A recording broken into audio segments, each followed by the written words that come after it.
Ashamaar kafuunee akkam jirtu kabajamtoota daawwattoota Horni Miidiyaa kun qophii keenya gungumii karaa Horni Miidiyaa isiniif dhiyaatudha. Qophii gungumii keenya irratti Oromoon ofiisaatti maal gungumaa oole, walitti maal gungumaa oole, guyyaa har'aa immoo biyya keenya keessatti maaltu gungumaa oole kan jedhu qabadhee isiniif dhiyaadheen jira. Qophii kana qopheessuun hanga xumuraatti waliin kan turu Allalisaa Dhaabaati. Isinis daawwattoonni Horni Miidiyaa hanga xumura qophii kottina waliin turaan immoo affeerraa kooti.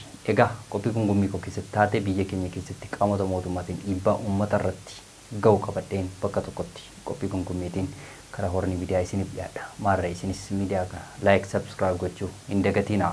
Yaadaaf qeeqa qabdan koomentii jalatti barreessuu ni dandeessu. Egaa qabxii koo tokkoffaa yookaan gungumii koo tokkoffaa guyyaa har'aa keessumaa hokkorrii torban muraasa dura keessumaa ogeessitoota fayyaa bakkeewwan garaagaraatti hiriira bahanii turuun keessumaa sababii diinagdee yookaan immoo miindaan nuuf dabalaman mootummaa gaaffii gaafachaa turuun ni yaadatama. Isaan keessaa namoonni yakka hojjetaman yookaan immoo gaaffii gaafachuun sarree miti jedhamanii namoonni 12 guyyaa har'aa mana murtiitti dhiyaatanii jiru jechuudha. Namoonni kuni kana keessatti ogeessonni fayyaa bakkeewwan garaagaraatti qabamanii warreen guyyaa har'aa mana murtiitti dhiyaatanii sababii isaan hiriira ba'anii yookaan immoo ogeeyyiin fayyaa bakkeewwan garaagaraatti hiriira ba'aniif hokkora kaastanitti yookaan immoo hojiin yookaan dhukkubsataan akka wal'aanamnee fi mootummaa kanarratti dhiibbaa gootanitti akkasumas immoo siyaasa biraa of keessaa qabdu waan ta'eef kanaaf hokkora kaastanitti yookaan immoo ogeeyyii fayyaa hiriira baastanitti isinitu qooda guddaa taphate kan jedhu gama mootummaatiin himan irratti banamee hidhamanii turuun ni yaadatama jechuudha. Hiriira tibbana gaggeeffamaa turuun ni yaadatama ogeeyyiin fayyaa jechuudha.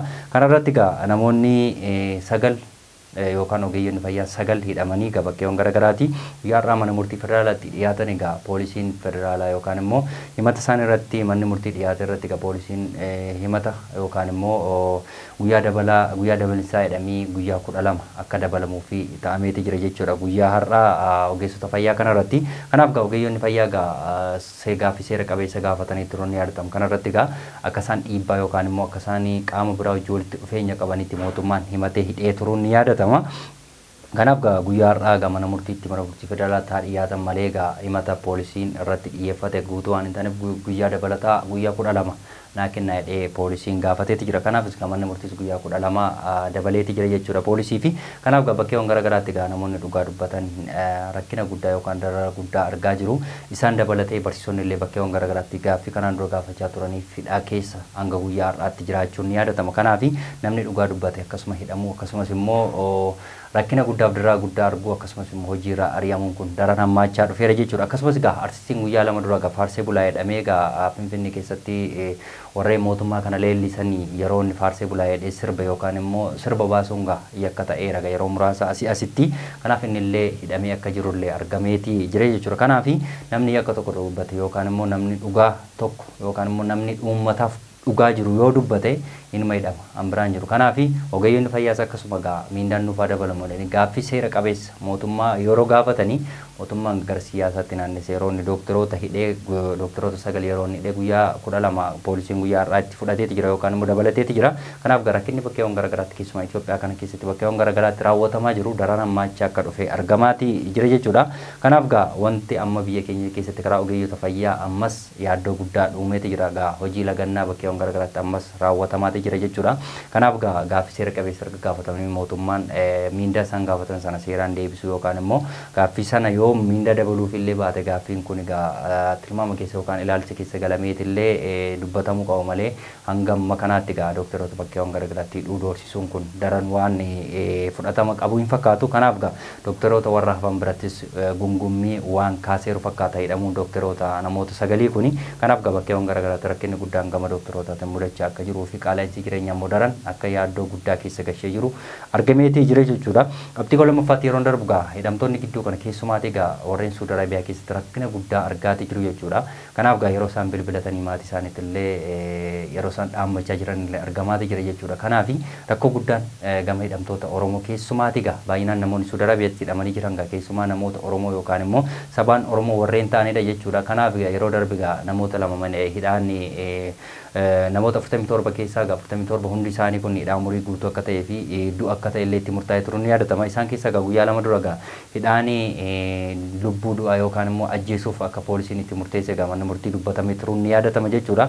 Kanaaf Saudi Arabiyaa keessatti namoonni 47 keessumaa Oromoon baay'inaan Oromoo namoonni 39 ol Oromoo akka ta'an dubbatamaa ture jechuudha.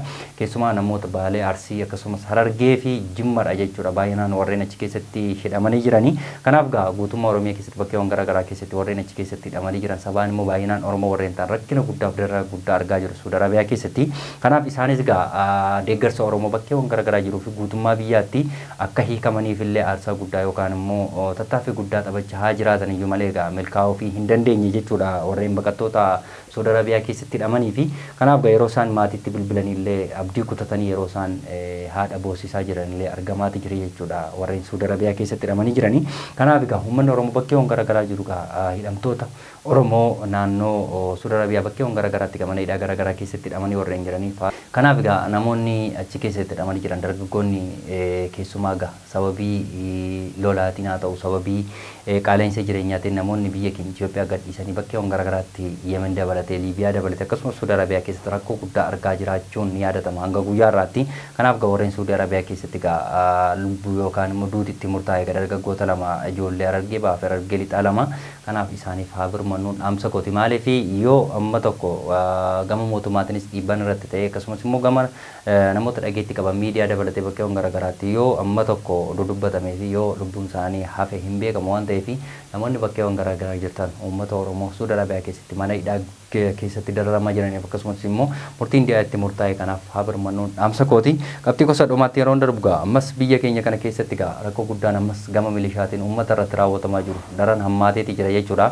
Amma immoo aanaalee garaagaraa akkasumas godinaalee garaagaraa naannoo Oromiyaa keessatti milishaaf qotisa qotaa yookaan immoo milishaa qallabaa jedhanii akkasumas immoo milishaaf torban tokko ofii keessan guyyaa 3 yoo qotattan guyyaa 4 immoo milishaaf qotaa kan jedhu irra deddeebiin godinaalee Oromiyaa bakkeewwan garaagaraatti raawwatamaati jira jechuudha. Gama mootummaatiin egaa milishaan kan inni hojjetu mootummaa fi uummanni immoo milishaa sanaaf hojjetaa jiru. Kanaaf mootummoota darban akkuma dargii Faayilee Sillaaseen uummata kabalee hiitee ergachaa ture milishaan gad deebitee amma uummata bakkeewwan garaagaraa jiru darara hamaa keessa gashaati jira jechuudha.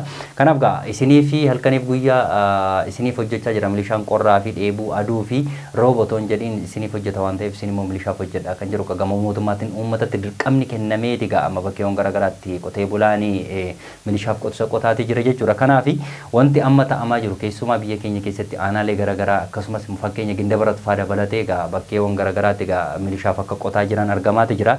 Yoo ta'u birrii 500 akka kaffalanii fi yoo birrii 500 hin qaban ta'e immoo isin waraana dabalsummaa Oromoo deeggartu jedhanii yeroo isaan doorsisanii akkasumas hidhaa jiran argamaati jiru jechuudha. Kanaaf milishaan amma keessumaa mootummaaf amma hojjechaa jiru akka qaalluu duriitti yeroo bara durii keessa qaalluuf yeroo hojjetan yookaan immoo qaalluuf yeroo gabbaranii akkasuma midhaan akkasumas horii fi akkasumas bakka waan garaagaraa kennuufi ni yaadatama yeroo durii waaqeffataa duriif jechuudha. Ammas qaalluun durii fi milishaan amma tokko ta'eera jechuun ni danda'ama. Kanaaf rakkoo guddaan amma kan ta'aa jiru qotee bulaanii rakkina guddaa sababii nageenyaatiin ni rakkata. Sababii raayyaa ittisa biyyaatiin ni rakkata. Sababii isa garaagaraatiin wal waraansa gidduu mootummaa jiruuttiin si rakkata. Amma immoo gad deebi'ee milishaan gadda qabee mootummaan torbee lama leenjisee uummatatti gadi bobbaasee milishaaf qotaa yookaan immoo milishaaf ciraa yookaan immoo milishaa jiraachisaa kan jedhu kuni gidduu kan ammas deebi'ee dhufeeti jira jechuudha. Kanaaf biyya keenya keessatti rakkoo guddaan sababii qaala'insa jireenyaatiin qotee bulaan nama biraaf qotuuf yookaan immoo milishaaf qotuu otoo hin taane ofiisaa qotachuu dadhabeera. Bara xaa'oon 9,000 gale kana keessatti kuntaali tokko akkamitti qotee bulaan jireenya mataa isaa dhiisee milishaaf qotisa qota. Miindaa kan nyaachaa jiru milishaan mootummaarraa malee qotee bulaarraa miti.